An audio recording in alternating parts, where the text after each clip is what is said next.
ദൈവത്തിന്റെ പരിശുദ്ധമായ നാമം വാഴ്ത്തപ്പെടുമാറാകട്ടെ. ദൈവം എഴുതുന്ന പുസ്തകങ്ങളെന്ന പുസ്തക പഠന പരമ്പരയുടെ വിഷയ അവതരണത്തിന്റെ മൂന്നാമത്തെ ക്ലാസ്സിലേക്ക് എല്ലാവരെയും കർത്തനാമത്തിൽ വന്ദനം ചെയ്യുന്നു.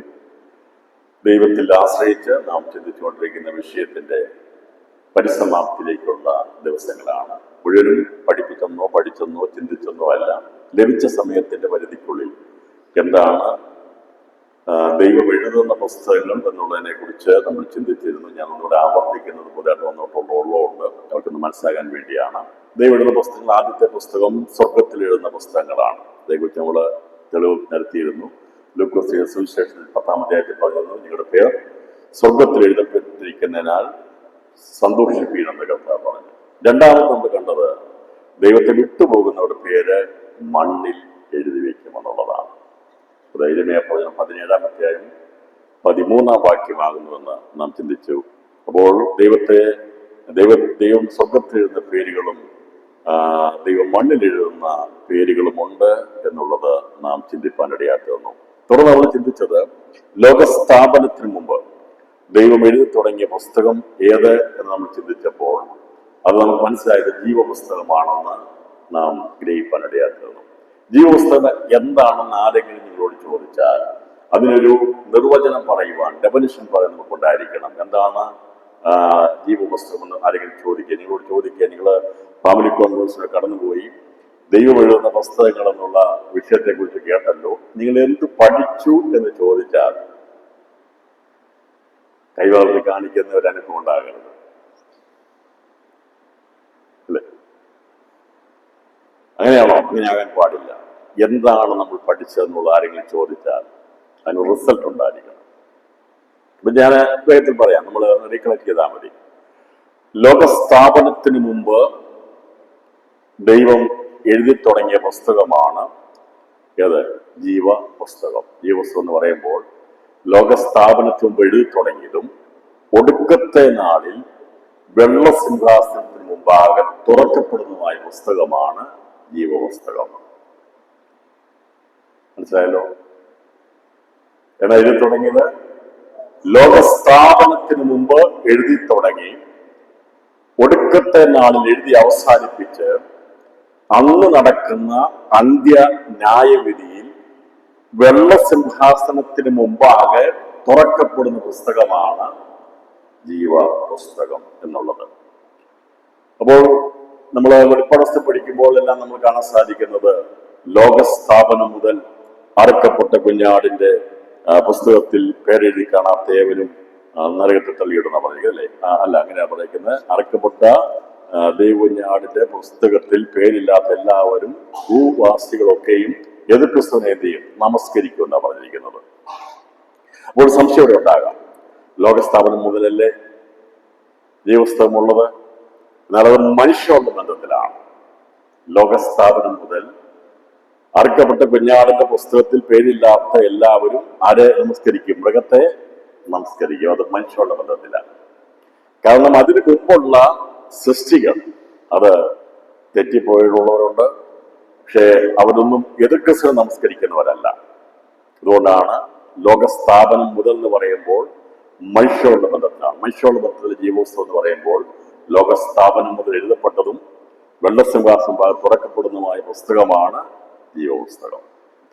എന്നാൽ ഒന്നാമത്തെ ആകാശത്തോടുള്ള ബന്ധത്തിലെ സൃഷ്ടികളോടുള്ള ബന്ധത്തിലാണ് നമ്മൾ ജീവപുസ്തകത്തെ കുറിച്ചുള്ള നിർവചനം പഠിച്ചപ്പോൾ ലോകസ്ഥാപനത്തിന് മുമ്പ് എഴുതപ്പെട്ടു തുടങ്ങിയതും ഒടുക്കത്തെ നാളിൽ വെള്ളസിംഹാസനം തുറക്കപ്പെടുന്നതുമായ പുസ്തകമാണ് ജീവപുസ്തകമെന്നും മനുഷ്യരുള്ള ബന്ധത്തിൽ ലോകസ്ഥാപനം മുതൽ ഒടുക്കത്തെ നാൾ വരെ ഉള്ള ബന്ധത്തിലുമാണ്.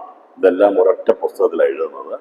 ജീവനോടുള്ള ബന്ധത്തിൽ, ജീവന്റെ ഉറവിയായിരിക്കുന്ന ദൈവമായുള്ള ബന്ധത്തിലുള്ള സകല സൃഷ്ടികളെ എന്ന് പറഞ്ഞാൽ നിത്യജീവനത്തോടുള്ള ബന്ധത്തിൽ, നിത്യതയോടുള്ള ബന്ധത്തിലുള്ള സകല സൃഷ്ടികളുടെയും പേര് എഴുതപ്പെടാതെ ഒരു സൃഷ്ടിയില്ല ലോകത്തിലോ ഒന്നാമത്തെ സ്വർഗത്തിലോ. എന്ന് പറഞ്ഞാൽ ഒന്നാമത്തെ ആകാശം സൃഷ്ടിക്കപ്പെട്ടപ്പോഴും ലോകസ്ഥാപനമുണ്ടായപ്പോഴും ഈ എല്ലാ സൃഷ്ടികളുടെയും പേരുകൾ എവിടെ എഴുതിയിട്ടുണ്ട്? ജീവപുസ്തകത്തിൽ രേഖപ്പെടുത്തിയിട്ടുണ്ട്. അതിൽ നിന്ന് നമ്മൾ ചിന്തിക്കുമ്പോൾ ലോകസ്ഥാപനത്തിൽ നിന്ന് വ്യത്യസ്തമാണ് ലോകാരംഭത്തിലെ ജീവപുസ്തകത്തിന്റെ സ്ഥിതി. നമുക്കറിയാം, ലോകാരംഭത്തിൽ സംഭവിച്ചത് മനുഷ്യൻ പാപം ചെയ്തപ്പോൾ മനുഷ്യകുലത്തിൽപ്പെട്ട ആദത്തിന്റെയും ഹൗവയുടെയും പേര് മായ്ക്കപ്പെട്ടത് ലോകാരംഭത്തിലാണ്. ലോകാരംഭം, ലോക അവസാനം എന്നതിന്റെ അർത്ഥം എന്താ? ലോകാരംഭം എന്താണ്? ലോക അവസാനം എന്താണ്? നമ്മൾ ലോകാവസാനം എന്ന് പറഞ്ഞാൽ എന്താ വിചാരിക്കുന്നത്?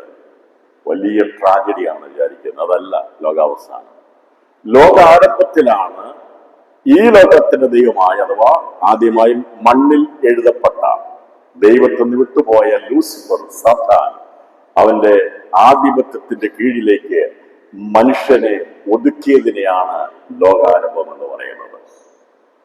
മനുഷ്യൻ പാപിയായിട്ട് നിന്ന് പാപത്തിന്റെ ആരംഭം എന്ന് പറഞ്ഞാൽ മനുഷ്യന്റെ ജഡം അല്ലെങ്കിൽ മനുഷ്യന്റെ വംശം വർദ്ധിക്കുന്നത് പാപത്തിലാണ്.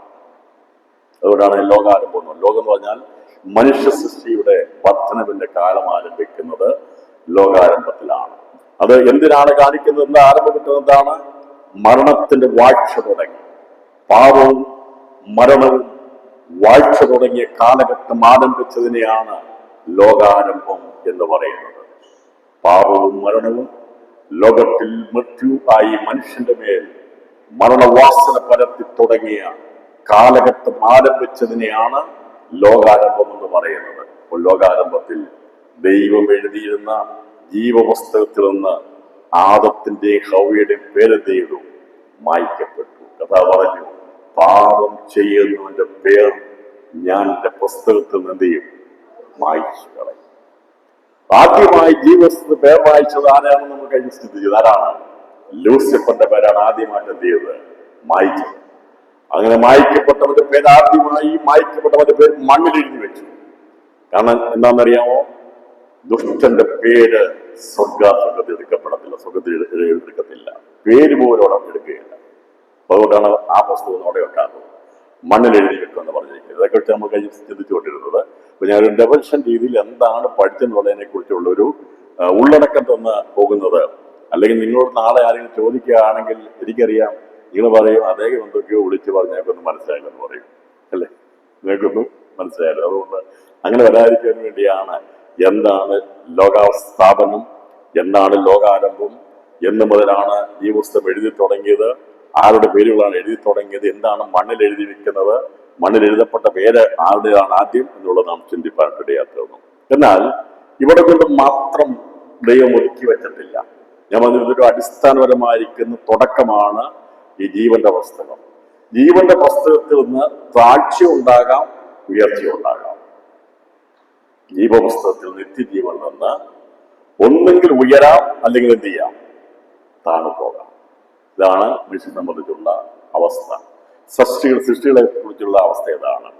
അപ്പോൾ ജീവപുസ്തകത്തിൽ പേരുണ്ടായിരിക്കുന്ന മനുഷ്യനെ സംബന്ധിച്ച് അവന് ഉയർച്ചയുണ്ട്.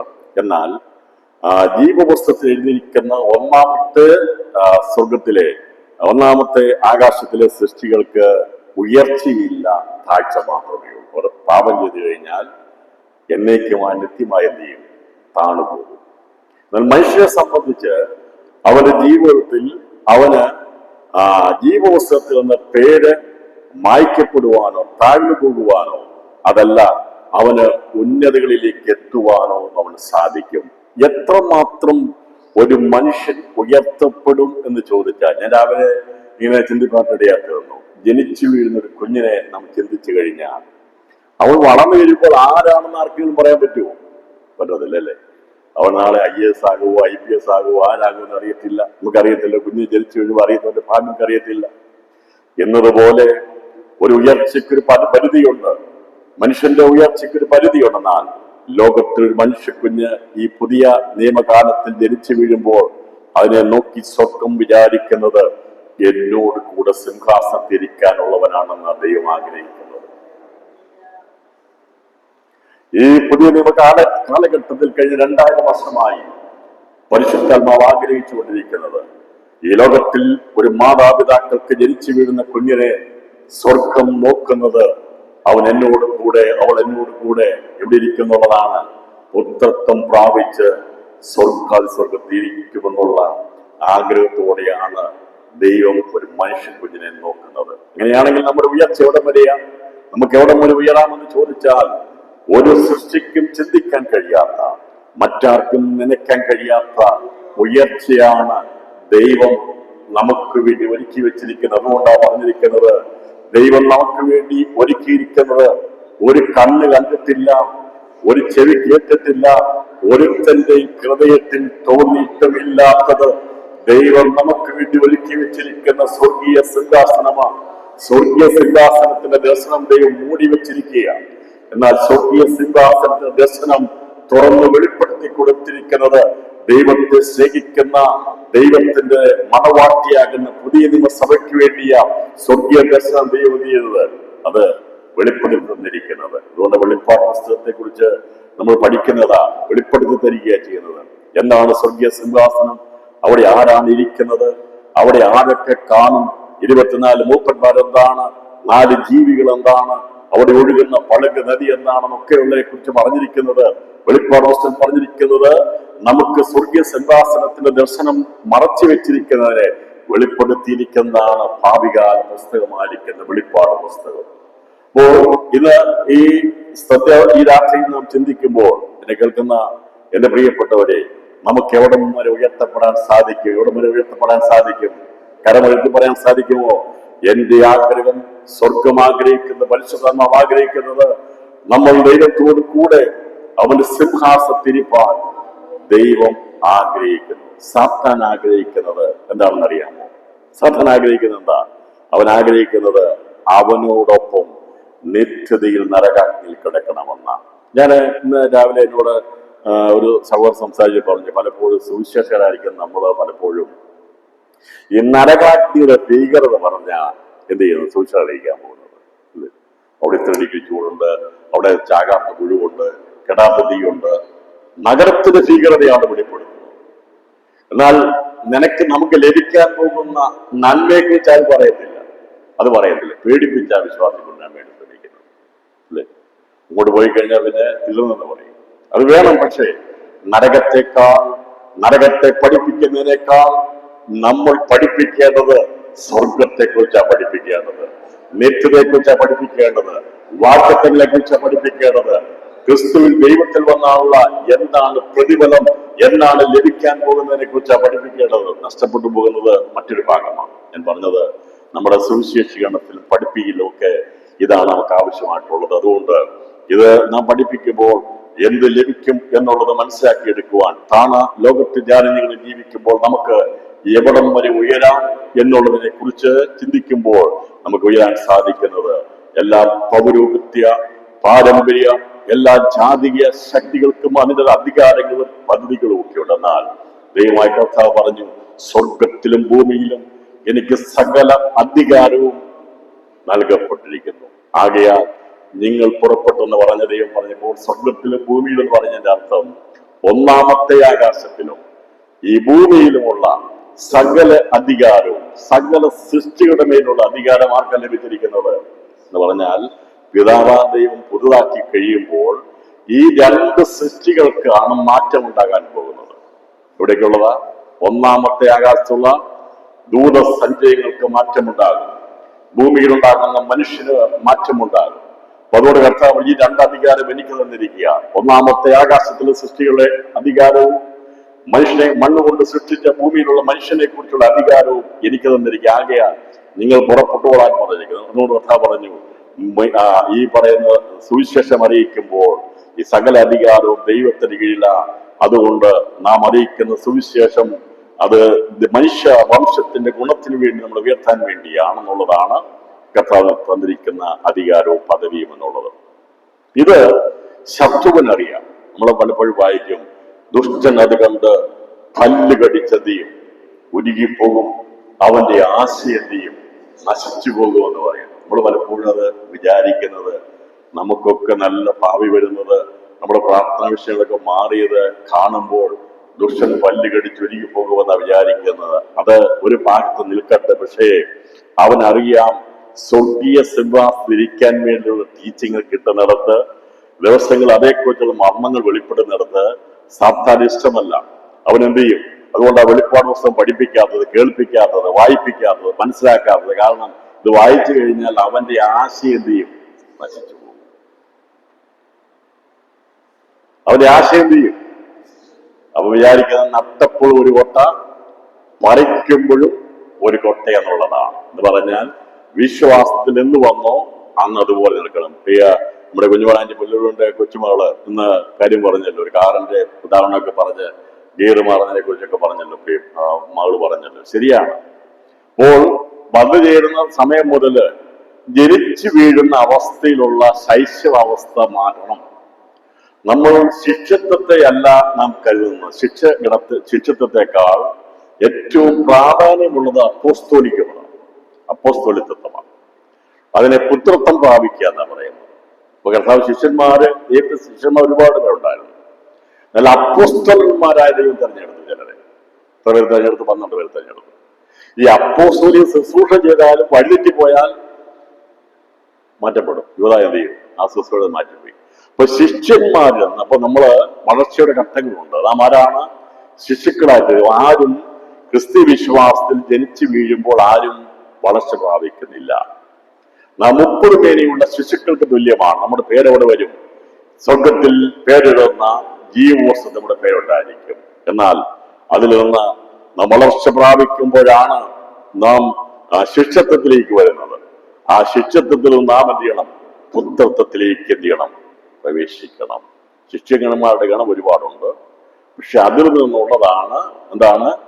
പുത്രത്വം പ്രാപിക്കുക, സൺഷിപ്പ്. അതേക്കുറിച്ചാണ് നമ്മൾ ദിവസത്തിൽ പഠിക്കേണ്ടത്, മനസ്സിലാക്കേണ്ടിയിരിക്കേണ്ടത്. പക്ഷെ ദൈവസഭയ്ക്ക് എപ്പോഴും ഒരൊറ്റ കാര്യങ്ങൾ മാത്രം പറഞ്ഞു പോകുന്ന പ്രാഥമികമായിരിക്കുന്ന അടിസ്ഥാനങ്ങൾ, ഉപദേശങ്ങൾക്കപ്പുറമായിട്ടുള്ള ചിന്താഗതികളിലേക്ക് മാറണമെങ്കിൽ അതിന് താല്പര്യമുണ്ടായിരിക്കണം. അതിന്റെ താല്പര്യക്കുറവ് എന്താണെന്ന് ചോദിച്ചാൽ എല്ലാ കാര്യം എന്നറിയാവോ? പഠിക്കാൻ ആഗ്രഹമില്ലാഞ്ഞിട്ടല്ല, ആവശ്യമില്ലാത്തതുകൊണ്ട്. എല്ലാവരുടെ വിഷയം പുറമേയുള്ള കാര്യമാണ്. ഞാനിന്ന് വളരെയധികം ബോട്ടിങ് സമയത്ത് ഞാൻ ചിന്തിച്ചു, എല്ലാവർക്കും ജയിക്കാൻ വേണ്ടി എത്ര ആവേശമായിരുന്നില്ല അവർക്ക്. പക്ഷെ ഞാനിങ്ങനെ മനസ്സിൽ വിചാരിച്ചു, ദൈവമേ, ഇതിന്റെ ഒരു 10-1 അംശം ക്രിസ്തീയ ജീവിതത്തിന്റെ വിശ്വാസത്തിന് വേണ്ടി ഉണ്ടായിരുന്നെങ്കിൽ നമ്മളൊക്കെ എന്നെയും മാറ്റപ്പെട്ടതിനെയാണ്. ഒരു പോയിന്റ് കിട്ടാൻ വേണ്ടി അല്ലേ നമ്മൾ എത്ര ആവേശമാണ് കാണിച്ചത്. അങ്ങനെയാണെങ്കിൽ അത് വേണം. ആ ചുരുക്കും തന്റെ ഇടവും അത് നമുക്ക് ആവശ്യമാണ്. എനിക്ക് ജയിക്കണം എന്നുള്ളത് അതേ പ്രിൻസിപ്പിൾ എന്ത് ചെയ്യണം? എവിടെ അപ്ലൈ ചെയ്യണം? എനിക്ക് ജയിക്കണം. ഈ ഫാമിലി കോൺഗ്രസ് കടന്നു ചെയ്ത് പോകുന്നതിന് മുമ്പായി വലിയൊരു ആവേശമുണ്ടായിരിക്കണം. എനിക്ക് എന്ത് ചെയ്യണം? എനിക്കൊരു ജയാളിയാകണം. ക്രിസ്തുവിൽ എനിക്കൊരു ജയാളിയാകണം. ഒരാവേശം നമ്മുടെ അകത്തുണ്ടായിരിക്കണം. അവിടെ കാണിച്ച ജഡത്തിന്റെ ആഗ്രഹമായിരുന്നു, അതായത് ഫ്ലഷ്ലി ഡിസയർ ആയിരുന്നു. ഒരു പോയിന്റിന് വേണ്ടിയുള്ള ആവേശമായിരുന്നു. പക്ഷെ എന്നാൽ ആത്മീയ നമുക്ക് വേണ്ടത് സ്പിരിച്വലുള്ള ഒരു ഡിസയർ വേണം, അല്ലെ? ആത്മീയ താല്പര്യം ഉണ്ടാകണം. ഞാനിതെല്ലാം വളരെ ക്ലീനായിട്ട് വാച്ച് ചെയ്യുന്ന ഒരാളാണ്. ഒരാളുടെ എല്ലാ കാര്യങ്ങളെക്കുറിച്ചും, സഭകളെക്കുറിച്ചും, സഭാ ഘടനകളെക്കുറിച്ചും, നടക്കുന്ന വിഷയങ്ങളെക്കുറിച്ചൊന്നും അന്ധനല്ല നമ്മളാരും. നമുക്കറിയാം, രാഷ്ട്രീയ സാമൂഹിക പശ്ചാത്തലങ്ങൾ നമുക്ക് നന്നായി അറിയാം. ലോകത്തിൽ എന്ത് സംഭവിക്കുന്നറിയാം, ലോകത്തിലെ ഗതികൾ എന്താണെന്നറിയാം. പക്ഷേ പലതും നാം കണ്ണടച്ച് കളയുന്നത് നമുക്കുമായിട്ട് ഇത് ബന്ധമില്ലാത്തത് കൊണ്ടാണ്. സ്തോത്രം. ചർച്ച പൊളിറ്റിക്സ് ഉണ്ടെങ്കിൽ ഞാൻ കണ്ണടച്ച് കളയും, എനിക്കതിന്റെ ആവശ്യമില്ല. ആര് നേതാവാകട്ടെ, ആര് പ്രസിഡന്റ് ആകട്ടെ, ആര് സെക്രട്ടറി ആകട്ടെ, അതൊക്കെ അഡ്മിൻ ലെവലിൽ വേണ്ട കാര്യമാണ്. അത് അതിന്റെ രീതിയിൽ പോകട്ടെ. എന്നാൽ നമ്മുടെ ആവശ്യം, എനിക്കൊരു ജയാളിയാകണം. ശത്രു എന്നെ പരാജയപ്പെടുത്തരുത്. സാത്താൻ നമ്മെ തോൽപ്പിക്കരുത്. അവന്റെ തന്ത്രങ്ങളെ നാം അറിയാത്തവരല്ലോ എന്നാ പറഞ്ഞിരിക്കുന്നത്. സാത്താൻ നമ്മെ എന്ത് ചെയ്യരുത്? തോൽപ്പിക്കരുത്. അപ്പോൾ ഇങ്ങനെ പുസ്തകങ്ങളൊക്കെ ദൈവം എഴുതുന്നു. അപ്പോൾ എഴുതി തുടങ്ങിയ ജീവപുസ്തകത്തിൽ സകല സൃഷ്ടികളുടെ പേരുണ്ടായിരുന്നു. അവസാനമായ ദൈവം മനുഷ്യനെ സൃഷ്ടിക്കുന്നതിന് മുമ്പായി ഒരുതരം തലകുത്തി വീണു. അവരുടെ പേരാണ് സാത്താൻ, അല്ലെ പഴയ പാമ്പ്, മഹാസർപ്പം എന്നൊക്കെ പറഞ്ഞിരിക്കുന്ന ഈ പറയുന്ന അവൻ എവിടുന്നാ വീണത്? തലകുത്തി എവിടുന്നാ വീണത്? ഒന്നാമത്തെ ആകാശത്ത് നിന്ന് അവന്റെ പ്രഭയെല്ലാം നഷ്ടപ്പെട്ട് ജ്ഞാനമെല്ലാം വികൃതമായി അവൻ മരണത്തിന്റെ അധികാരിയായി ലോകത്തിലേക്ക് തലകുത്തി വീണു, നിലത്ത് വീണു. അവന്റെ പേരാണ് ഒന്നാമത് എഴുതി. അങ്ങനെ അഗാധമുണ്ടായി, ശൂന്യതയുണ്ടായി എന്നൊക്കെ നമ്മൾ ചിന്തിച്ചു. എന്നാൽ ദൈവം എന്ത് ചെയ്തു? അവിടെ കൊണ്ട് പുഷ്ടപ്പെട്ടില്ല. തിന്മയോട് തോൽക്കാതെ നന്മയെ ജയിക്കുക എന്നുള്ള ദൈവപ്രമാണം അനുസരിച്ച് ദൈവം മണ്ണുകൊണ്ട് സൃഷ്ടിച്ച് ആദത്തെ നിർത്തിയിട്ട് പറഞ്ഞു, ഇവനിൽ നിന്ന് ഞാൻ എന്ത് ചെയ്യും? ഇവനിൽ നിന്ന് എന്ത് ചെയ്യും? ഞാൻ സ്വർഗത്തെ എന്നോട് കൂടിയിരിക്കുന്ന ആദ്യജാതന്മാരുടെ സഭയെ ഉണ്ടാക്കിയെടുക്കും. അതിനുവേണ്ടി ഞാൻ എന്റെ പുത്രനെ കൊലക്കണത്തിൽ എന്ത് ചെയ്യും? യാഗമായി കൊടുക്കുമെന്ന് പറഞ്ഞു. മകൾ സഭയും 2000 വർഷം മുമ്പ് തന്റെ സ്വന്തം പുത്രനെ നമുക്ക് വേണ്ടി ആദരിയാതെ ഏൽപ്പിച്ചു തന്നത് മറ്റൊന്നിനു വേണ്ടിയല്ല, എന്നെ നിങ്ങൾ സ്വർഗ സിദ്ധാസനത്തിൽ ഇരുത്താൻ വേണ്ടിയാ. പുത്രനാം ദൈവത്തെ നമുക്ക് വേണ്ടി എന്ത് ചെയ്തത്? ഏൽപ്പിച്ചു തരുവാൻ ഇടയാക്കുന്നത്. അല്ലെങ്കിൽ കർത്താവിനെ ഈ ലോകത്തിലേക്ക് വിടേണ്ട ആവശ്യമില്ലായിരുന്നു. അവൻ മരിക്കേണ്ട ആവശ്യമില്ലായിരുന്നു. അവൻ മരിച്ചു അടക്കപ്പെട്ട് ഉയർത്തെഴുന്നേറ്റ് ഇന്നും സ്വർഗത്തിരിക്കുന്നത് അവന് വേണ്ടിയുള്ള കാന്തയെ കാത്തുകൊണ്ടിരിക്കുക. ഇന്ന് രാത്രി ദൈവാത്മാവ് നമ്മെ കാണുന്നത്, നീ എന്തിനാ ഭാരപ്പെടുന്നത്? നീ എന്തിനാ വിചാരപ്പെടുന്നത്? നീ എന്ത് മുഖം വാടുന്നത്? ഇന്ന് ഈ രാത്രി ദൈവാത്മാവ് ചോദിക്കുന്നത്, പലപ്പോഴും നിരാശയുടെ പാണ്ഡം കയറിക്കൊണ്ട് എന്തോ ഭാരങ്ങൾ വഹിച്ചുകൊണ്ട് തലകുലിച്ചിരിക്കുന്ന അവസ്ഥയാക്കുന്ന ജീവിതമേ, എന്തിനു വേണ്ടി നീ ഭാരപ്പെടുന്നു? ഉയരത്തിലേക്ക് നിന്ന് നോക്കിയാൽ ദൈവം നമുക്ക് വേണ്ടി ഒരുക്കി വെച്ചിരിക്കുന്ന നെറ്റയുടെ കനമോർത്താൽ ഈ കാലത്തിലെ കഷ്ടങ്ങൾ സാരമില്ലെന്നുവ ദൈവത്തിന്റെ ആത്മാവെ ഉത്ബോധിപ്പിക്കുക. എല്ലാ കണ്ണുകൾ ഉയരത്തിലേക്ക് നോക്കി പറയണം, എനിക്ക് കഷ്ടതകൾ ഒരുക്കി വെച്ചിരിക്കുന്നത്, എനിക്ക് നിത്യ സൗഭാഗ്യം സന്തോഷം ഒരുക്കി വെച്ചിട്ടുണ്ട്. ഇവിടെ കഷ്ടതയുണ്ട്, ഈ മണ്ണിൽ എനിക്ക് ഭാരമുണ്ടെന്നാൽ ഇതിനകത്ത് എന്നെ അവൻ തീയിലൂടെ കടത്തി വിടുമ്പോ എന്നെ പൊന്നുപോലെ പലതരത്തിൽ ഒരു മാനപാത്രമാക്കി ഉയരത്തെ കൊണ്ടുപോകാൻ വേണ്ടി ദൈവത്തിന്റെ പരിശുദ്ധാത്മാവ് നമ്മളുടെ ക്രിയ ചെയ്തുകൊണ്ടിരിക്കുന്നത് കൊണ്ട് ദൈവജന ദിവസങ്ങൾ മാറുന്നത് വെടിയണം. ഹല്ലേലൂയ. സ്വർഗം ആഗ്രഹിക്കുന്നത് നമ്മളെ വളരെ സസൂക്ഷ്മമാക്കി നോക്കിക്കൊണ്ടിരിക്കുക. തന്റെ സ്വന്തം രക്തത്താൽ സമ്പാദിച്ച സഭയാണ് നമ്മൾ ഓരോരുത്തരും. എങ്ങനെ സമ്പാദിച്ചത്? പൊന്ന്, വെള്ളി മുതലായ അഴിഞ്ഞു പോകുന്ന വസ്തുക്കളെ കൊണ്ടായിരുന്നെങ്കിൽ ദൈവത്തെ അത്രമാത്രം വിഷമമുണ്ടാകത്തില്ല. അത് ദൈവം നമ്മളെ സമ്പാദിച്ചിരിക്കുന്നത് തന്റെ ജീവൻ കൊണ്ടാണ് ദൈവം നമ്മളെ സമ്പാദിച്ചിരിക്കുന്നത്. അതുകൊണ്ട് ആ ജീവൻ തന്ന് സമ്പാദിച്ചിരിക്കുന്ന ആത്മമണവാക്തിക്ക് ഒരു ആഗ്രഹം ഉണ്ടാകണം. നമ്മുടെ ജീവൻ കൊടുത്ത് നമ്മുടെ ദൈവത്തെ നമ്മൾ സ്നേഹിക്കണം, അവന് വേണ്ടി നാം സമർപ്പിക്കണം. അതാണ് കർത്താവ് ആഗ്രഹിക്കുന്നത്. അപ്പോൾ ഇങ്ങനെ നിലവാരങ്ങൾ നമ്മൾ നോക്കുമ്പോൾ ഈ ഒന്നാമത്തെ ആകാശത്തിൽ നിന്ന് നഷ്ടപ്പെട്ടു പോയ ലൂസിഫർ സംഘത്തെ കുറിച്ചുള്ള കാര്യം നാളെ രാവിലെ പഠിക്കുന്നതായിരിക്കും. ആരുടെ പേരാണ് മണ്ണിൽ എഴുതപ്പെട്ടത്, മണ്ണിൽ എഴുതപ്പെടുന്നവരുടെ ആരൊക്കെയാണെന്നുള്ളതിനെ കുറിച്ച് നമ്മൾ ചിന്തിക്കുക. ഇന്ന് രാത്രിയിൽ ഈ സ്വർഗത്തിൽ എഴുതപ്പെടുന്നവരുടെ നിരകളെ കുറിച്ചുള്ള കാര്യങ്ങൾ വേഗത്തിൽ ഒന്ന് സംക്ഷിപ്തമായി പറഞ്ഞ് ഞാൻ ഈ ഭാഗത്തിന്റെ അവസാനം കുറിക്കാം. എനിക്കത് മുഴുവൻ പഠനമായിട്ടില്ലെങ്കിലും ഏകദേശമായിട്ടുള്ള ധാരണയൊക്കെ എല്ലാവർക്കും ലഭിക്കുന്നതിനായി ഞാൻ ദൈവത്തിന് സ്തോത്രം ചെയ്തു. അപ്പോൾ ഒരു നിലവാരത്തിൽ മാത്രം ഒതുക്കുകയല്ല ദൈവം ഉദ്ദേശിച്ചത്. അപ്പൊ ജീവസ്തു എഴുതിയപ്പോൾ നേഴ്സറി ക്ലാസ് തുടങ്ങി, നമ്മുടെ അക്ഷരങ്ങളൊക്കെ പഠിപ്പിച്ചു തുടങ്ങി അല്ലേ. എന്നവരോട് അക്ഷരം പഠിച്ചു തുടങ്ങിയാൽ നമുക്ക് ഡിഗ്രി കിട്ടുമോ? കിട്ടത്തില്ല. അക്ഷരമേ പഠിച്ചു തുടങ്ങിയിട്ടുള്ളൂ. പക്ഷേ അക്ഷരം പഠിച്ചു തുടങ്ങുമ്പോൾ തന്നെ ഡിഗ്രിക്ക് വേണ്ടി ആർക്കും അപ്ലൈ ചെയ്യാൻ പറ്റത്തില്ല. അപ്പോൾ തുടക്കം തുടങ്ങിയത് നേഴ്സറിയിലാണ്. നമ്മളെ എവിടേക്ക് കൊണ്ടുവന്നു? നമ്മൾ വിചാരിക്കുക രക്ഷിക്കപ്പെട്ട് സ്ഥാനപ്പെട്ട് കഴിഞ്ഞാൽ നമ്മൾ വിചാരിക്കുക നമ്മളെ കൊണ്ട് വലിയ കാര്യം ചെയ്തെന്നാണ്. വലിയ കാര്യമാണ്. കാരണം ഒരുപാട് തടസ്സമുണ്ടായിട്ടായിരിക്കും ഇവിടെ ചാടുന്നത്. രക്ഷീസാണോ ഉള്ള ചെറിയ കാര്യം, വലിയ കാര്യം തന്നെയാണ്. പക്ഷെ അത് ആത്മീയ ജീവിതത്തിൽ അത് ഏറ്റവും പ്രാരംഭ സ്റ്റെപ്പ് മാത്രമേ ഉള്ളൂ. അതിൽ നിന്ന് നാം മുൻപോട്ട് പോകണമെന്ന് പറയുമ്പോൾ എങ്ങോട്ട് പോകണമെന്ന് ആൾക്കാർ ചോദിക്കും. ഒരിക്കൽ ഒരു പ്രവാചകൻ ഒരാളോട് പറഞ്ഞു, നിന്നെ തന്നെ താഴ്ത്തണമെന്ന് പറഞ്ഞപ്പോൾ അദ്ദേഹം ചോദിച്ചു, ഞാൻ കുഴി കുത്തി താഴെ ഇറങ്ങിയിരിക്കണമെന്ന് ചോദിച്ചു.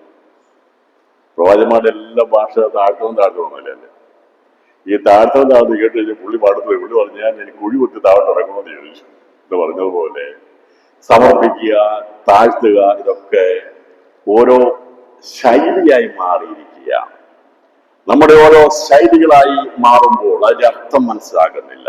ഞാൻ പലപ്പോഴും ഈ സമർപ്പണത്തെ കുറിച്ചുള്ള കാര്യം പറഞ്ഞു കൊടുക്കാറുണ്ട്. സമർപ്പിക്കാന്ന് പറഞ്ഞാൽ എവിടെയാണെന്നറിയാം? സമർപ്പിക്കുന്ന എവിടെയാണെന്നറിയാമോ?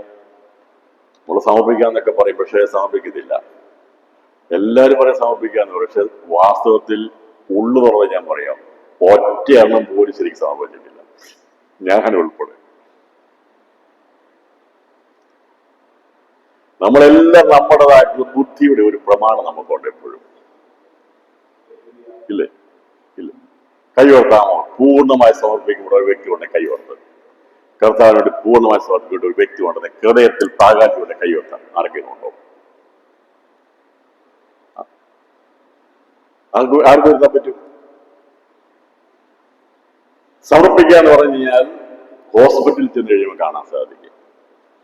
ഈ സർജറിക്ക് കൊണ്ടുപോകുന്നതിനുമായിട്ട് ഈ അവന്റെ ബോഡി ശരീരം എന്ത് ചെയ്യും? ഡോക്ടർക്ക് വിട്ടുകൊടുക്കും.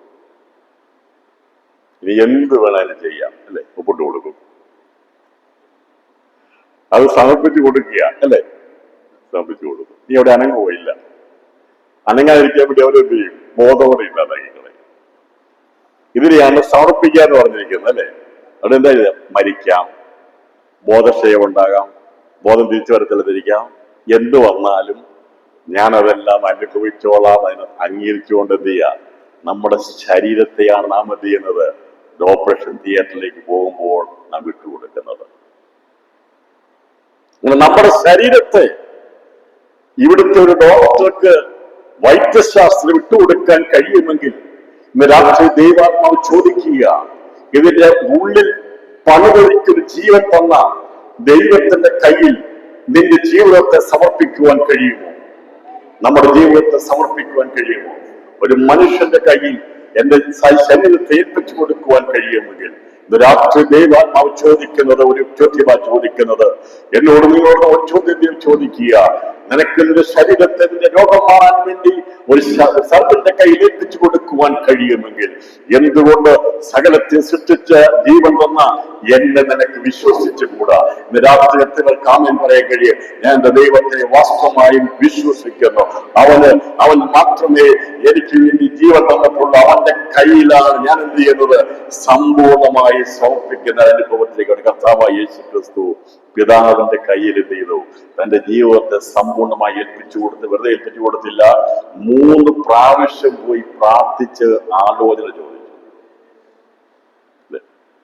3 പ്രാവശ്യം പോയി പ്രാർത്ഥന. പിതാവേ കഴിയുമെങ്കിൽ പറഞ്ഞതിന്റെ അർത്ഥം സമയമായോ ഇല്ലയോ എന്നറിയാൻ വേണ്ടിയ കർത്താവ് ചോദിച്ചത്. കർത്താവിന്റെ പെർഫെക്റ്റ് സമയത്തിന് വേണ്ടി ദൈവം ചോദിച്ചു. നിങ്ങൾ പറഞ്ഞു, എന്റെ ഇഷ്ടമല്ല നിന്റെ ഇഷ്ടം നിറവേറട്ടെ. എത്ര പേർക്ക് നമുക്ക് പറയാൻ സാധിക്കും, കർത്താവേ എന്റെ ഇഷ്ടമല്ല നിന്റെ ഇഷ്ടം നിറവേറുവാൻ? ദൈവം ഇരിക്കുന്ന ചില ജീവനങ്ങളെ കാണുന്നുണ്ട്. ദൈവ ഇഷ്ടം നിറവേറപ്പെടുവാൻ വേണ്ടി ഏൽപ്പിച്ചു കൊടുക്കാൻ കഴിയുമെങ്കിൽ അധികം താമസിയാതെ ചില ദിവസങ്ങൾക്കുള്ളിൽ ദൈവത്തിന്റെ ഹിതം തലമുറകളുടെ മേൽ വെളിപ്പെടാൻ പോവുകയാണ്. ദൈവപ്രവൃത്തി വെളിപ്പെടാൻ പോവുകയാണ്. ചില കുടുംബങ്ങളിൽ മേൽ ദൈവപ്രവൃത്തി വെളിപ്പെടാൻ പോവുകയാണ്. നിന്റെ ഹിതമല്ല, ദൈവത്തിന്റെ ഹിതം വെളിപ്പെടാൻ പോവുകയാണ്. ചില വിഷയങ്ങളിൽ ഇന്നുവരെയും പാപം അനുഭവിക്കുന്ന ചില വിഷയങ്ങളിൽ അത് ദൈവാത്മാവിന്റെ ഹിതം വെളിപ്പെടാൻ പോവുകയാണ്. സമർപ്പിച്ചു കൊടുക്കാതെ ദൈവത്തിനെ പറ്റി കൊടുക്കാതെ പറഞ്ഞാൽ എന്റേതല്ല, എന്റെ അല്ല മകൻ, എന്റെ അല്ല മകൾ, എന്റെ തന്നെ സ്വത്ത്, എന്റെ തന്നെ ജോലി എല്ലാം ദൈവമേ നീ തന്നെ ദാനമോ, നിന്റെ ഇഷ്ടമെന്താണോ അത് നിറവേറപ്പെടുവാൻ അങ്ങനെ കാര്യങ്ങൾ നമുക്ക് ഏൽപ്പിച്ചു കൊടുക്കുക. ദൈവം പറയുന്ന കർത്താവേ ഇതെല്ലാം നിന്റെ ദാനമാണ്, നീ എനിക്ക് തന്നത്. കഴിഞ്ഞ ദിവസം ഞാൻ നമ്മുടെ അബ്രഹാമിന്റെ യാഗത്തെ കുറിച്ച് ഞങ്ങള് ചെറിയൊരു കൂട്ടായ്മയിൽ പ്രസംഗിച്ചപ്പോൾ എന്നെ വല്ലാതെ ടച്ച് കണ്ടെടുക്കും. നമ്മൾ എത്ര വായിച്ചാലും പ്രസംഗിച്ചാലും തീരാത്ത വിഷയങ്ങളാണ്. ഈ വേദവസ്തം വായിച്ച് പ്രസംഗിച്ച് തീരക്കത്തില്ല ആർക്കും. നമുക്കിത് മാത്രമേ പ്രസംഗിക്കാൻ പറ്റൂ, വേറെ എടുത്തുകൊണ്ട് പ്രസംഗിക്കാൻ പറ്റൂ. ഇതിനകത്ത് വന്ന് നിൽക്കാനായിട്ട് ഇത് നിന്നുകൊണ്ട് വേണം നമ്മൾ എന്ത് ചെയ്യാൻ? പ്രസംഗിക്കാനായിട്ട്. ഇതിന് മാറാൻ പറ്റത്തില്ല. അബ്രഹാമിന്റെ കാര്യമൊക്കെ എത്രയോ പേര് പ്രസംഗിച്ചതാണ്. പക്ഷേ അതിൻ്റെ അകത്ത് അബ്രഹാമിന്റെ സമർപ്പണത്തെ കുറിച്ച് മനസ്സിലാക്കിയപ്പോൾ അവന്റെ ജീവിതത്തിൽ അവൻ ഒരുക്കമുള്ളവനായിരുന്നു. ദൈവം വിളിച്ചപ്പോൾ തന്നെ ഇതാ എന്ന് പറഞ്ഞുകൊണ്ട് അവൻ എന്ത് ചെയ്തു? അടുത്തിയിൽ ഒരിടയാത്തി വന്നു. ദൈവം പറഞ്ഞു, ദൈവം സമയം പറഞ്ഞില്ല, നിന്റെ ഏകജാതന മകനെ കൊണ്ട് യാഗം കഴിപ്പിക്കാൻ പറഞ്ഞുള്ളൂ.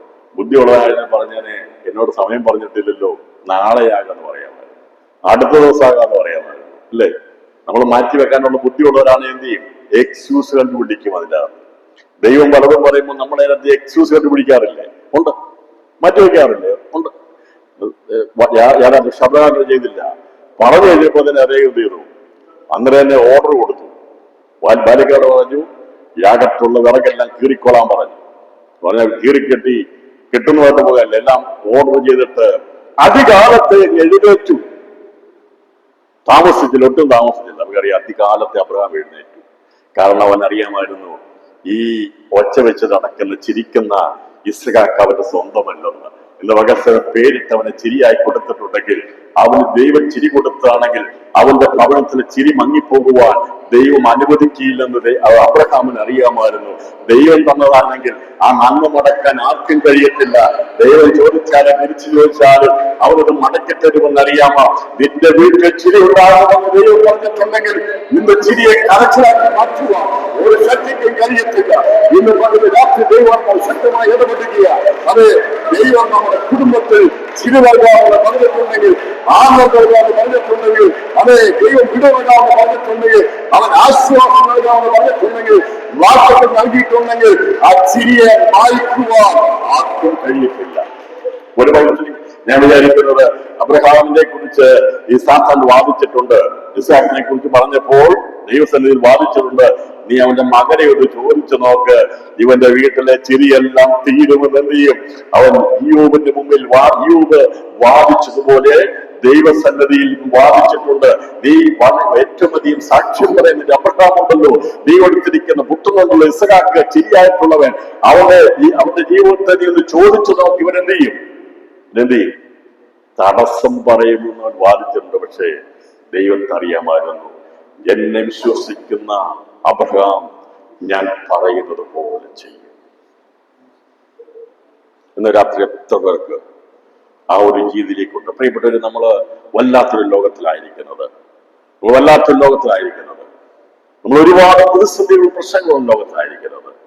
ഇതിനകത്തൊന്നും ഉൾപ്പെട്ടു പോകാതിരിക്കാൻ വേണ്ടി നാം പ്രാർത്ഥിക്കണം. ദൈവമേ, ഇങ്ങനെയുള്ള വിഷയങ്ങളൊന്നും പെട്ടുപോകാതിരിക്കുവാൻ, എന്റെ ബുദ്ധിക്കെത്താത്ത വൻകാര്യങ്ങളിൽ പെട്ടുപോകാതിരിക്കുവാൻ വേണ്ടി ദൈവം നമ്മളെ സംരക്ഷിക്കും, തലമുറയെ സംരക്ഷിക്കാൻ വേണ്ടി പ്രത്യേകമായി പ്രാർത്ഥിക്കണം. കാരണം ബുദ്ധിക്കെത്താത്ത ആർട്ടിഫിഷ്യൽ ഇന്റലിജൻസ് ഒക്കെ വന്നുകൊണ്ടിരിക്കുക. സ്തോത്രം. നമ്മുടെ ബുദ്ധിയെ അതീതമാകുന്ന ഒരു പുതിയ ഒരു ലോകം തന്നെ വന്നുകൊണ്ടിരിക്കുമ്പോൾ ബുദ്ധിക്കെത്താത്ത വൻകാര്യങ്ങളിലേക്ക് ഈ ലോകം നീങ്ങിക്കൊണ്ടിരിക്കുക. ആർട്ടിഫിഷ്യൽ ഇന്റലിജൻസ് എന്ന് പറയുമ്പോൾ മനുഷ്യന്റെ ബുദ്ധിക്കെത്താത്ത കാര്യങ്ങളിലേക്ക് പോകുമ്പോൾ രാത്രി പറയണം, ബുദ്ധിക്കെത്താത്ത വൻകാര്യങ്ങൾ എന്ന് പറഞ്ഞാൽ നമുക്ക് ചിന്തിക്കുന്നതിനൊക്കെ വലിയ വലിയ കാര്യങ്ങൾ ഈ ലോകത്ത് സംഭവിക്കുമ്പോൾ പ്രത്യേക പ്രാർത്ഥികർത്താവേ, അതിലൊന്നും ഉൾപ്പെട്ടു പോകാതിരിക്കുവാൻ എനിക്ക് കൃപ നൽകണമേ എന്ന് നാം ഈ ദിവസത്തിൽ പ്രാർത്ഥിക്കേണ്ടിയിരിക്കും. അപ്പൊ ഞാൻ ഈ സമർപ്പണത്തെ കുറിച്ചൊക്കെ പറഞ്ഞു പോയത് എന്താണെന്ന് ചോദിച്ചാൽ, ഇവിടെ എങ്ങനെ വളർച്ച പ്രാപിക്കാം എന്നുള്ളതിനെ കുറിച്ച് അപ്പോസ്തലനായ പൗലോസ് ചോദിച്ചാൽ അദ്ദേഹം പറയാൻ എങ്ങനെ വളർച്ച പ്രാപിക്കുന്നുള്ളത്. അദ്ദേഹം ആരാണെന്ന് പറഞ്ഞിട്ടുണ്ട്, എവിടെയാണെന്ന് പറഞ്ഞിട്ടുണ്ട്. പക്ഷേ ഒരു മനുഷ്യനെ ദൈവം അവന്റെ പേര് എവിടേക്ക് എഴുതണം എന്നുള്ള ഫൈനൽ തീരുമാനം എടുക്കുന്നത്, ഒരുപക്ഷെ നമ്മുടെ പേര് മണ്ണിൽ എഴുതി വെക്കാമെന്ന് പറഞ്ഞ പാപിയാണെങ്കിൽ മണ്ണിൽ എഴുതി വെക്കും.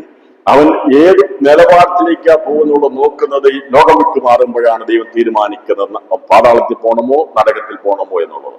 അജ്ഞാനത്തിൽ പോകുന്നത് ഷുവറാണ്. പക്ഷെ എവിടേക്കാണ് അവനെ മാന്നാന്തരപ്പെടുന്നത് ദൈവമാണ് തീരുമാനിക്കുന്നത്. എപ്പോഴാണ് തീരുമാനിക്കുന്നത്? ഞാൻ നേരം പറഞ്ഞു, നമ്മുടെ ഒന്നും പേര് ഇപ്പോൾ എന്ത് ചെയ്തിട്ടില്ല. ഭൂമി ജീവനോടിരിക്കുമ്പോൾ ആരുടെയും പേര് ആദിജാതന്മാരുടെ പേരൊന്നും എഴുതിയിട്ടില്ല. ആദിജാതന്മാരുടെ സഭയുണ്ടോ? സ്വർഗത്തിൽ പേരിരിക്കുന്ന ആദിജാതന്മാരുടെ സഭ എവിടെയാണ് എഴുതിയിരിക്കുന്നത്? എബ്രായർ ലേഖനം 12-ാം അധ്യായത്തിൽ പറഞ്ഞിട്ടുണ്ടോ? ഉണ്ട്.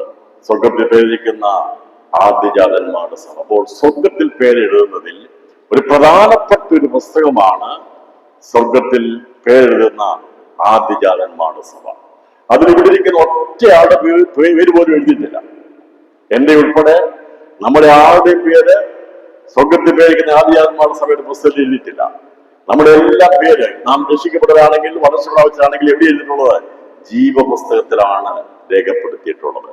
എന്നാൽ എന്നാണ് സ്വർഗത്തിൽ പേരെഴുതിയിരിക്കുന്ന ആദിജാതന്മാരുടെ സഭ ഉണ്ടായിരുന്ന ആർക്കെങ്കിലും പറയാമോ? എന്നാണ് ആരംഭപ്പെട്ടെന്ന് പറയാമോ? ആരുടെ പേരാണ് അതിൽ ആദ്യം എഴുതിയെന്ന് ആർക്കെങ്കിലും പറയാമോ? ആർക്കെങ്കിലും പറയാമോ ആരുടെ പേരാണ് ആദ്യം എഴുതിയത്? നമുക്കറിയാം, പഴയ നിയമശ്രേഷ്ഠന്മാരിൽ ഒന്നാമത്തെ പേരാ എഴുതിയത്. ആരുടെ പേരാ എഴുതിയത്? ഹാബേലിന്റെ പേരാണ്, അല്ലെ? അവന്റെ പേരെന്ത് ചെയ്തു? മരിക്കുന്ന സമയത്ത് അവനെ ജീവപുസ്തകത്തിൽ നിന്ന് അവന്റെ പേരെന്ത് ചെയ്തു? ദൈവം പഴയ നിയമത്തിലെ ശ്രേഷ്ഠന്മാരുടെ ആദ്യത്തെ പേരായിട്ട് എഴുതുവാൻ ഇടയാക്കുന്നത്.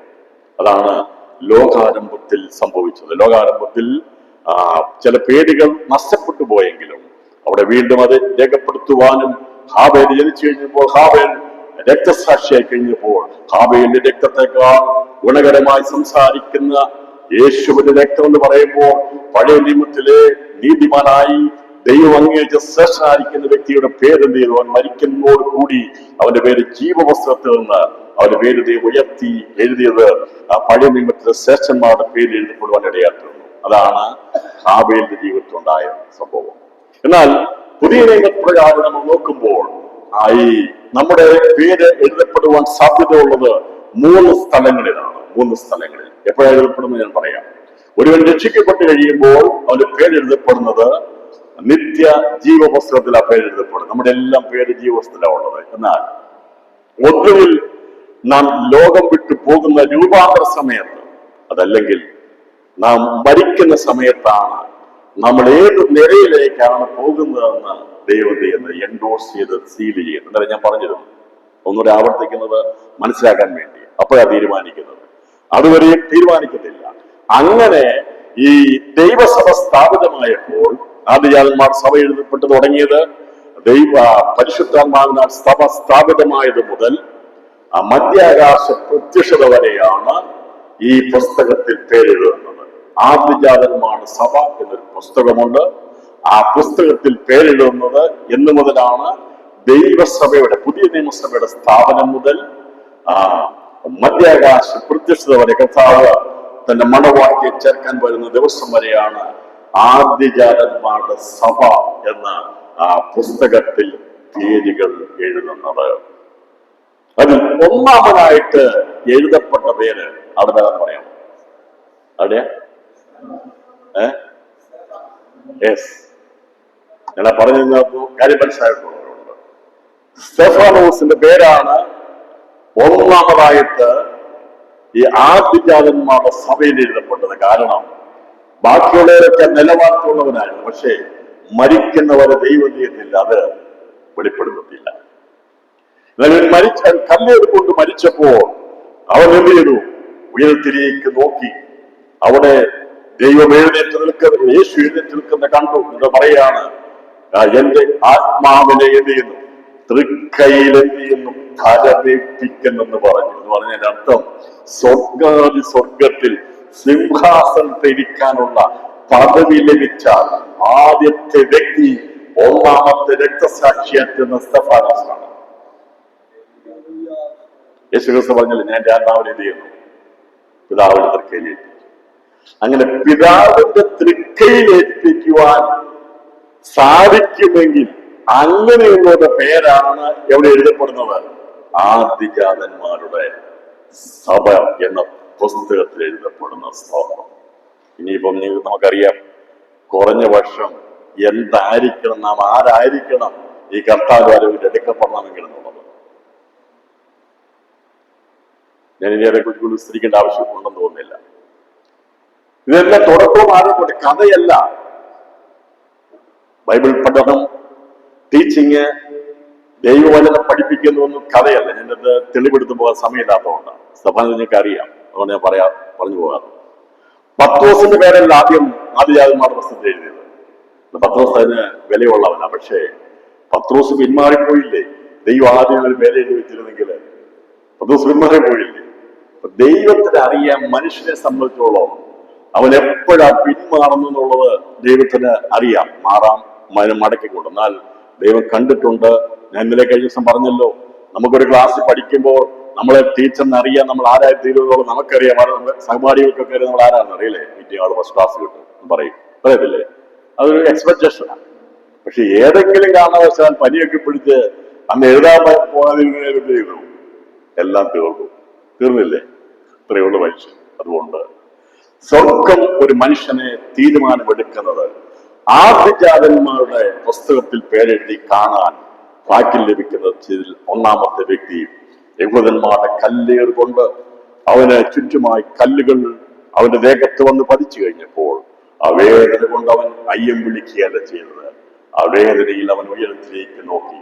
അവന് വേണ്ടി 2000 വർഷം, അവന് വേണ്ടി അന്ന് ആ കാലഘട്ടത്തിൽ വളരെ ചില വർഷങ്ങൾക്ക് മുമ്പ് അതുപോലെ തന്നെ കാൽവരിയിൽ പിടഞ്ഞു മരിച്ച ഒരു കർത്താവിന്റെ ആ ശബ്ദം അവന് കേൾക്കുവാൻ ഇടയാക്കി വന്നു, അവന്റെ മുഖം കാണുവാൻ ഇടയാക്കി വന്നു. ഇന്ന് ഈ സന്ദേശം കേൾക്കുമ്പോൾ പ്രിയപ്പെട്ടവരെ, ദൈവസഭ എന്നുള്ളത് ചെറിയൊരു കാര്യമല്ല, ആദിജാതന്മാരുടെ സഭ എന്നുള്ളത് ചെറിയൊരു കാര്യമല്ല. ഇന്ന് രാത്രി ഇത് മനസ്സായിട്ടില്ലെങ്കിൽ മനസ്സായിട്ടേ ഈ ക്യാമ്പ് വിട്ടു പോകാവുള്ളൂ, കോൺഫറൻസ് വിട്ടു പോകാവുള്ളൂ. നിങ്ങൾ ഇറങ്ങിത്തിരിച്ച് സാമ്പത്തിക നേട്ടത്തിന് വേണ്ടിയാണെങ്കിൽ ഇതിനേക്കാൾ വേറെ നല്ല മാർഗങ്ങളുണ്ട് കേട്ടോ. സാമ്പത്തിക മാർഗങ്ങൾ നേടുവാൻ വേണ്ടിയാണെങ്കിൽ, നിങ്ങൾക്ക് മക്കൾക്ക് ജോലി കിട്ടാൻ വേണ്ടിയാണെങ്കിൽ, തലമുറകൾ ഉണ്ടാകാൻ വേണ്ടിയാണെങ്കിൽ, കടം മാറാൻ വേണ്ടിയാണെങ്കിൽ മറ്റു പല മാർഗങ്ങളുമുണ്ട്, അതിന് പല മാധ്യമങ്ങളുമുണ്ട്. പക്ഷെ എന്നാൽ നമ്മുടെ ജീവിതത്തിന്റെ പാപത്തിന്റെ കടം മാറണമെങ്കിൽ, നാം നിത്യതയിൽ എത്തിച്ചേരണമെങ്കിൽ, സ്വർഗത്തിൽ പേരിരിക്കുന്ന ആദിജാതന്മാർ സഭയുടെ അംഗത്തിനായി തീരണമെങ്കിൽ കഷ്ടത നമ്മൾ സഹിച്ചേ മതിയാകുകയുള്ളൂ. കഷ്ടത കൂടാതെ വാഴുവാൻ കഴിയത്തില്ല. കഷ്ടം സഹിച്ചാൽ എന്ത് ചെയ്യാം? കൂടെ വാഴാം. ആദിജാതന്മാരുടെ സഭ ഒന്നാമതായി പേരെഴുതി തുടങ്ങിയത്, അങ്ങനെ എത്രയോ വിശുദ്ധന്മാരുടെ പേരുകൾ ഈ ആദിജാതന്മാരുടെ പേരിൽ എഴുതി തന്നിട്ടുണ്ട്. അങ്ങനെ ഒരു വ്യക്തിയുടെ അനുഭവത്തെ കുറിച്ച് പറഞ്ഞ് ഞാനിന്ന് ഈ സന്ദേശം അവസാനിപ്പിക്കാം. കൊരിന്ത്യ ലേഖനത്തിലേക്ക് വരുമ്പോൾ അപ്പോസ്തലനായ പൗലോസ് തന്റെ ജീവിതത്തിന്റെ അനുഭവത്തിൽ അവൻ മരിക്കുന്ന ഒരു അനുഭവം ഉണ്ടായി കഴിഞ്ഞപ്പോൾ അവൻ തന്നെ പറയുകയാണ്, ഞാൻ ക്രിസ്തുവിൽ ഒരു മനുഷ്യനെ അറിയുന്നു. എവിടേക്കാണ് അവൻ എടുക്കപ്പെട്ടെന്നുള്ളത് അവൻ ആത്മാവിൽ അവൻ അവിടെ പോയി കാണുവാനിടയായി തീർന്നു. അതിന്റെ 12-ാം അധ്യായത്തിലേക്ക് വരുമ്പോൾ 2 കൊരിന്ത്യർക്ക് എഴുതിയ ലേഖനം 12-ാം അധ്യായം വായിക്കുമ്പോൾ പൗലോസ് പറയുന്ന ഭാഗത്തെക്കുറിച്ച് അവിടെ രേഖപ്പെടുത്തിയിട്ടുണ്ട്. 2 പത്രോസിന്റെ ലേഖനം, അതിന്റെ 2 പത്രോസിന്റെ ലേഖനം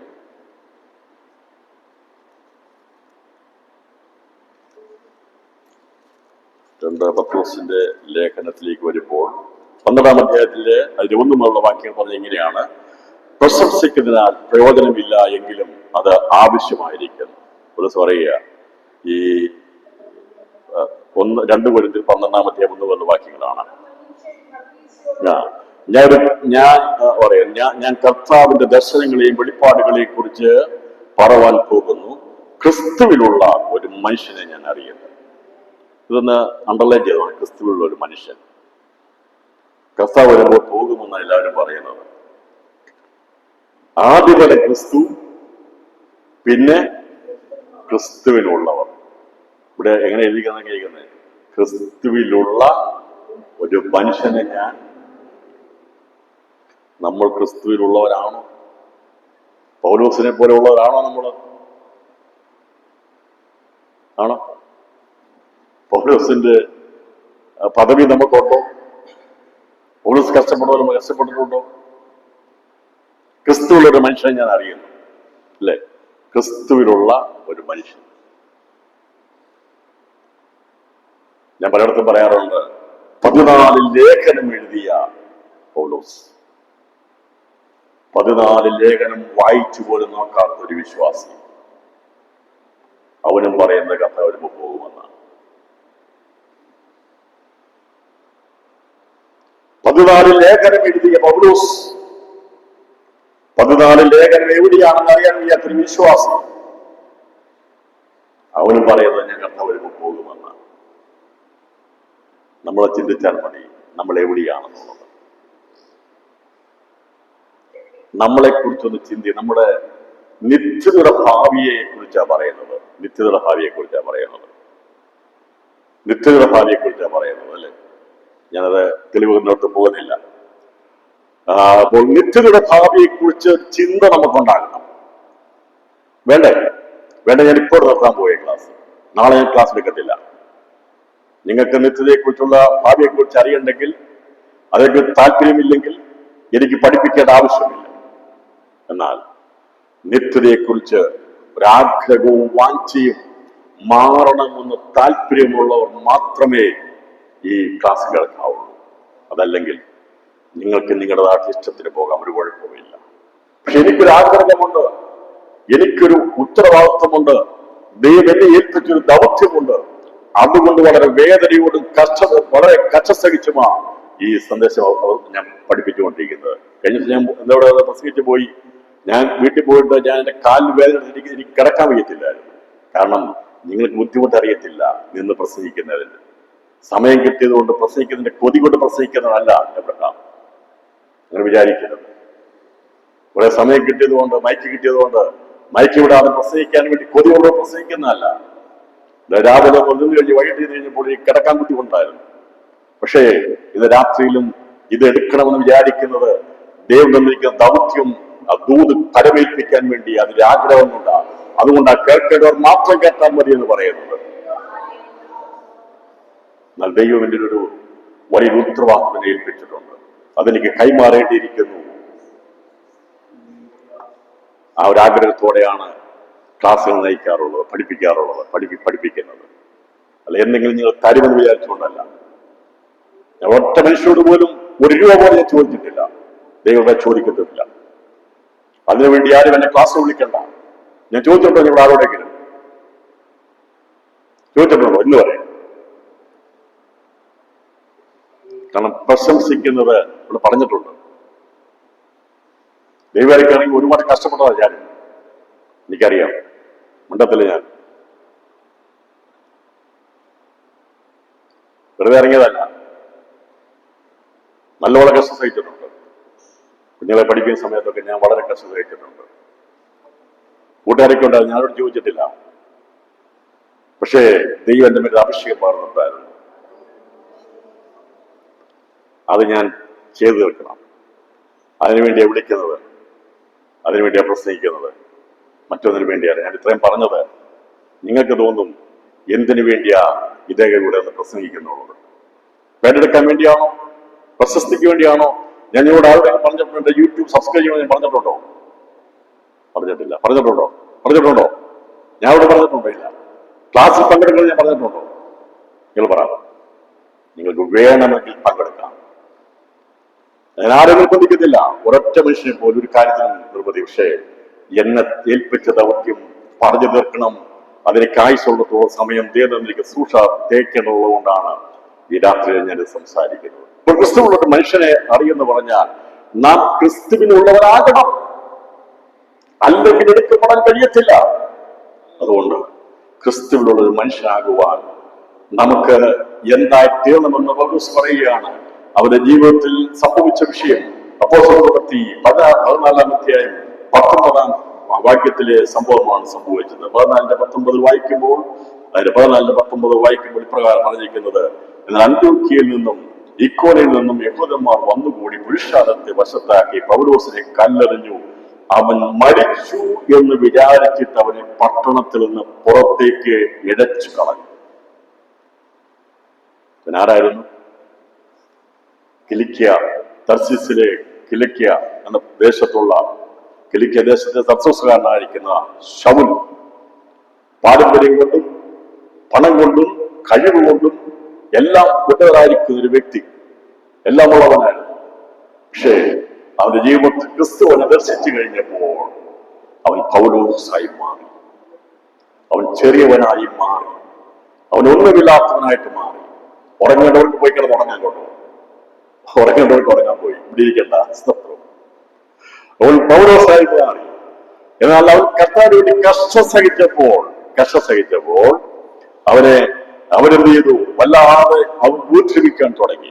എല്ലാവരും ഓടിക്കൂടി വന്ന് ഇവനെ കല്ലെറിഞ്ഞ് ഇവൻ മരിച്ചു എന്ന് പറഞ്ഞ് ഇവനെ പട്ടണത്തിൽ നിന്ന് പുറത്തേക്ക് ഇണയ്ക്കുമ്പോൾ ഇവന്റെ ആത്മാവ് ഉയരത്തിലേക്ക് പോയി ദൈവം ഒരുക്കിയിരിക്കുന്ന പരദീസികൾ എത്തുവാനിടയായിരുന്നു. മനുഷ്യൻ അവനെ കൊല്ലുവാൻ വേണ്ടി കല്ലെറിഞ്ഞ് അവന്റെ ശരീരം വലിച്ച് ആ പട്ടണത്തിൽ നിന്ന് വെളിക്കളഞ്ഞു എന്ന് പറഞ്ഞാൽ ഇവർക്ക് ഉത്തരവാദിത്വം എടുക്കാൻ കഴിയത്തില്ല. പട്ടണത്തിൽ വെളിയിൽ കൂട്ടിയിട്ട് എന്ന് പറഞ്ഞാൽ പിന്നെ പട്ടണത്തിൽ വെളിയിൽ കഴിഞ്ഞാൽ പിന്നെ നിയമമുണ്ട്, അളന്ന് നോക്കണം. പിന്നെ ഏത് പട്ടണത്തിലാണ് എവിടെ ചേർന്നൊക്കെയുള്ള നിയമമുണ്ട്. അതുകൊണ്ടാണ് മരിക്കുമെന്ന് കണ്ടപ്പോൾ തന്നെ പൗലോസിനെ എന്ത് ചെയ്ത് വലിച്ചരച്ചത് ചെയ്ത് പട്ടണത്തെ വെളിയിൽ കൂട്ടിയാക്കിയത്. പക്ഷെ ഇവർ വലിച്ചു കൊണ്ടുപോകുമ്പോൾ ഇവന്റെ ശരീരം നിർജീവമായിക്കൊണ്ടിരിക്കുന്ന ശരീരത്തെ വലിച്ചു കൊണ്ടുപോകുമ്പോൾ ഇവന്റെ അകത്തൊരു മനുഷ്യണ്ടായിരുന്നു, അകത്തൊരു പൗലോസ് ഉണ്ടായിരുന്നു. അത് ഞൊടിയിടയ്ക്കുള്ളിൽ പരദീസിലെത്ത് വലടയെത്തുന്നു. അതുകൊണ്ടാണ് പറയുന്നത്, ഞാൻ ആ മനുഷ്യനെ അറിയുന്നു, ശരീരം കൂടാതെയോ ശരീരത്തോടെയോ ഞാൻ അറിയുന്നില്ല. അവൻ 14 സംവത്സരം മുമ്പേ 3-ാം സ്വർഗ്ഗത്തോളം എടുക്കപ്പെട്ടു. ശരീരത്തോടെയോ എന്ന് ഞാൻ അറിയുന്നില്ല, ശരീരം കൂടാതെയോ എന്നും അറിയുന്നില്ല, ദൈവം അറിയുന്നു. ആ മനുഷ്യൻ പരദേശിയോളം എടുക്കപ്പെട്ടു, ശരീരത്തോടെയോ ശരീരം കൂടാതെയോ എന്ന് ഞാൻ അറിയുന്നില്ല, ദൈവം അറിയുന്നു. ഈ ഇയ്യോബ് കഷ്ടം സഹിച്ചുകൊണ്ട് നമ്മളിതിനെ വായിച്ചു. 38-ാം അധ്യായം മുതൽ കർത്താവ് സംസാരിച്ച് ഒരുപാട് മർമ്മങ്ങൾ വെളിപ്പെടുത്തി കൊടുക്കും. പൗലോസ് കഷ്ടം സഹിച്ചതുകൊണ്ടാണ് മരണാനന്തര നിലകളെ കുറിച്ചുള്ള വ്യക്തത നമുക്ക് ലഭിച്ചത്. കാരണം പൗലോസ് എവിടേക്ക് എടുക്കപ്പെട്ടത്, ക്രിസ്തു മനുഷ്യ എവിടേക്ക് എടുക്കപ്പെട്ടത് പരദേശിയോടും എടുക്കപ്പെട്ടു എന്ന് പറയാണ്. മൂന്നാം സ്വർഗത്തോടും എടുക്കപ്പെട്ടത് വ്യാഖ്യാനിക്കാൻ വേണ്ടി എഴുതിയിരിക്കുന്നതാണ്, വെറുതെ ഒരു ശൈലിക്ക് വേണ്ടി എഴുതിയിരിക്കുന്നതല്ല. അപ്പോൾ അവിടെ പൗലോസ് എവിടേക്ക് എടുക്കപ്പെട്ടത്, അവൻ എടുക്കപ്പെട്ടത് പരദേശിയോട് എടുക്കപ്പെട്ടു എന്ന് പറയാണ്. മൂന്നാം സ്വർഗത്തോളം എടുക്കപ്പെട്ടു. പൗലോസ് അവൻ മരിക്കത്തക്ക രീതിയിലായപ്പോഴും അവൻ സ്വർഗീയ ദർശനം കാണുവാനിടയായി. സ്വർഗീയ ദർശനം കാണുകയല്ല ചെയ്തത്, ദൈവം അവനെ അവിടേക്ക് എടുത്തുകൊണ്ട് പോയത് നമ്മളെ പോലുള്ളവരെ പഠിപ്പിക്കാൻ വേണ്ടിയാ. ചിലത് കഷ്ടം സഹിച്ചെങ്കിലേ ചിലത് എഴുതാൻ പറ്റത്തുള്ളൂ. അന്ന് പൗലോസ് എടുക്കപ്പെട്ടില്ലെങ്കിൽ എനിക്ക് മരണാനന്തരെ കുറിച്ച് പഠിപ്പിക്കാൻ കഴിയത്തില്ലായിരുന്നു. അതുകൊണ്ട് രാത്രി പ്രിയപ്പെട്ടത് ഏറ്റവും ശ്രേഷ്ഠമായ നിലപാടെത്തിയ ഒരു നിലപാടെത്തി നാം ഈ ലോകത്തുനിന്ന് നമ്മുടെ അന്ത്യശ്വാസം വരിക്കുകയാണെങ്കിൽ നാം പറന്നുയരേണ്ടത് പരദീസിലെ മൂന്നാം സ്വർഗത്തിലേക്കായിരിക്കണം.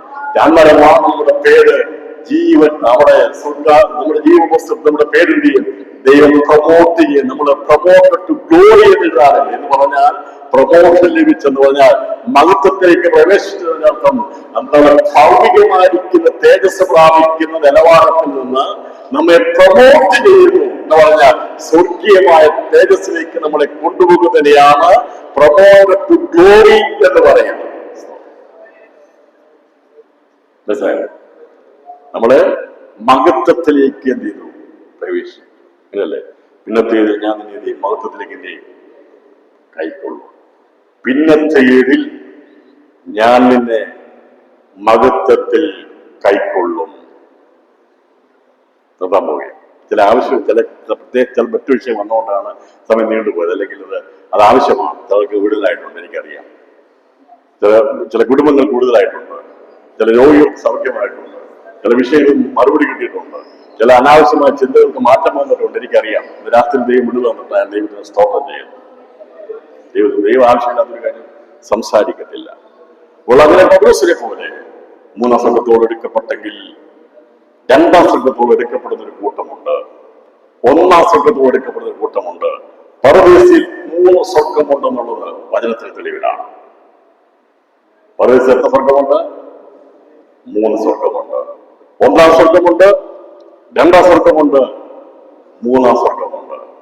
സ്വർഗത്തിൽ പേരൊഴിക്കുന്ന ആദ്യജാതന്മാരുടെ സഭയിൽപ്പെടുന്നവർ ഈ ലോകത്തുനിന്ന് മഹത്വത്തിലേക്ക് പ്രവേശിക്കുമ്പോൾ അവിടെ ആത്മാക്കൾ പ്രവേശിക്കുന്നത് പരദീസിലെ മൂന്നാം സ്വർഗത്തിലേക്കും അവിടെ പേര് ദൈവമെന്ത് ചെയ്യും, സ്വർഗത്തിൽ പേരൊഴിക്കുന്ന ആദ്യജാതന്മാരുടെ പേര് എഴുതുകയും ചെയ്യും. രാത്രിയിൽ ഞാൻ സന്ദേശം അവസാനിപ്പിക്കുമ്പോൾ നമുക്ക് ആ ഭാഗ്യകരമായ അവസ്ഥ ഉണ്ടാകും. അതല്ല, നമ്മുടെ കർത്താവ് വരികയാണെങ്കിൽ ആദിജാതന്മാരുടെ സഭയുടെ രൂപാന്തരം നടക്കുമ്പോൾ നമുക്കും രൂപാന്തരം ഉണ്ടാകുവാൻ ദൈവാത്മാവ് നമ്മെ സഹായിക്കട്ടെ. രണ്ടാം സ്വർഗത്തിലേക്ക് പ്രവേശിക്കുന്നത് ദൈവസഭയുടെ 60 മേനി വിളയുന്ന കൂടെ നടക്കുന്ന കന്യകമാരായിട്ടുള്ളവരാണ്. നിർമ്മല കന്യകയാണ് കുഞ്ഞാടിന്റെ മണവാട്ടി കാന്ത. എന്നാൽ 45-ാം സംഘത്തിൽ പ്രകാരം അന്തഃപുരത്തിലെ രാജകുമാരി ശോഭാപരിപൂർണ്ണയാകുന്ന അവളെ പൊൻകസ് കൊണ്ടുള്ള വസ്ത്രം ധരിപ്പിച്ച് ദൈവസന്നിധിയിൽ കൊണ്ടുവരും, രാജസന്നിധിയിൽ കൊണ്ടുവരും. അവളോട് കൂടെ നടക്കുന്ന തോഴിമാരായ കന്യകമാരെയും കൊണ്ടുവരും. ഈ സഭയ്ക്കകത്ത് നിത്യ യോഗ്യതയുള്ളവരുണ്ട്, തോഴിമാരുടെ ഗണത്തിൽപ്പെടുന്നവരുണ്ട്, നിർമ്മല കന്യകയുടെ ഗണത്തിൽപ്പെടുന്നവരുണ്ട്. ഇതില് നിങ്ങൾക്ക് ഏത് ആകണമെന്നുള്ളത് ഈ രാത്രി തീരുമാനിക്കുക. ഏതിലാണോ നിങ്ങൾ ആഗ്രഹിക്കുന്നതാണ് ദൈവം തൃപ്തിപ്പെടുത്താൻ പോകുന്നത്. നമ്മുടെ ആഗ്രഹങ്ങളെയാണ് നിങ്ങൾക്ക് നിത്യജീവൻ മാത്രം മതിയോ? അങ്ങനെയാണെങ്കിൽ കർത്താവിന്റെ മധ്യാകാശം നമുക്ക് അറിയത്തില്ല, നാം എടുക്കപ്പെടത്തില്ല, തള്ളപ്പെടുന്നതല്ല, നാം ശേഷിപ്പായി തീരും. എന്നാൽ നാം 60 മേനിയാണെങ്കിൽ നാം കന്യകമാരുടെ പദവിയിൽ വരികയുള്ളൂ. നാം 100 മേനിയിലേക്ക് തികപ്പെടാൻ കഴിയുമെങ്കിൽ ഇന്ന് നമ്മൾ പഠിച്ചതുപോലെ സൂര്യ തേജസ്സോടുകൂടെ നിത്യ മണവാളനോടുകൂടെ ചേരുവാൻ സാധിക്കും. നമ്മുടെ കളറ് നോക്കിയല്ല, പണം നോക്കിയല്ല, പദവി നോക്കിയല്ല ദൈവം അവനെ മണവാട്ടിയാക്കി തീർക്കുന്നത്. നമ്മുടെ ആളുടെ ഡിഗ്രി നോക്കിയല്ല രാത്രി സമർപ്പിക്കാൻ കഴിയുമെങ്കിൽ അത് രക്ഷിക്കപ്പെട്ട സ്ഥാനപ്പെട്ട എല്ലാ ജീവിതങ്ങളോടും ദൈവം സംസാരിക്കുക. ഒരാഗ്രഹം കൊണ്ടാണ് എനിക്ക് വല്ല വിധേനയും അവന്റെ വരവെങ്കിൽ എടുക്കപ്പെടുവാൻ, രൂപാന്തരപ്പെടുവാൻ കർത്താവേ എന്നെ സഹായിക്കണമേ.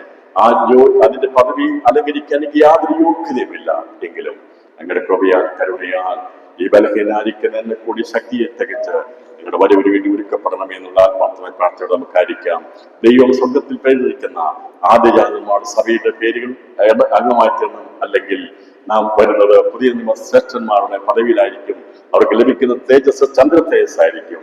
നമുക്ക് സൂര്യ തേജസ്സുണ്ട്, ഭൗമിക തേജസ്സുണ്ട്. 3 തേജസ്സാണ് നമുക്ക് ലഭിക്കാൻ സാധ്യതയുള്ളതെന്ന്. ഭൗമിക തേജസ് ജീവസത്തിൽ പേരുണ്ടെങ്കിൽ നാം കന്യകമാരുടെ ഗണത്തിൽപ്പെടുന്നവരാണെങ്കിൽ നമുക്ക് ലഭിക്കുന്ന തേജസ് ചന്ദ്ര തേജസ്സായിരിക്കും. എഴുതുന്ന പുസ്തകം പുതിയ നിയമത്തിലെ ശ്രേഷ്ഠന്മാരുടെ പേര് എഴുതുന്നതായിരിക്കും. എന്നാൽ അതിശ്രേഷ്ഠതയുള്ള ആ വരം വാഞ്ചിപ്പീൻ എന്ന് പറഞ്ഞുകൊണ്ട് കർത്താവ് അതിശ്രേഷ്ഠമുള്ള വരമേതാണ്?